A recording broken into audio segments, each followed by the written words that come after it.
ఈరోజు మా శృంగారపుకోట నియోజకవర్గ ప్రజలందరూ ఈ 5 సంవత్సరాల్లో దేశంలో ఎన్నడూ కని విని ఎరిగిన రీతిలో పరిపాలన అందించిన జగన్ మళ్ళీ ముఖ్యమంత్రి చేసుకోవాలని ఈ కొత్త వలస పంచాయతీలో ఉన్న సుమారుగా 20,000 మంది ఓటర్లు అందరూ కూడా జగనన్న పాదయాత్రలో కొత్త వలస సభ పెట్టారు. ఆ రోజే మా నియోజకవర్గానికి మార్పు వచ్చింది.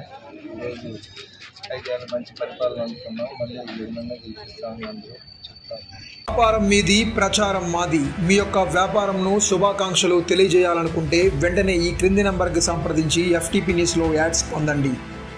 మరిన్ని ఇంట్రెస్టింగ్ వార్తల కోసం లైక్ చేయండి, సబ్స్క్రైబ్ చేయండి, పక్కనున్న బెల్ ఐకాన్ క్లిక్ చేయండి.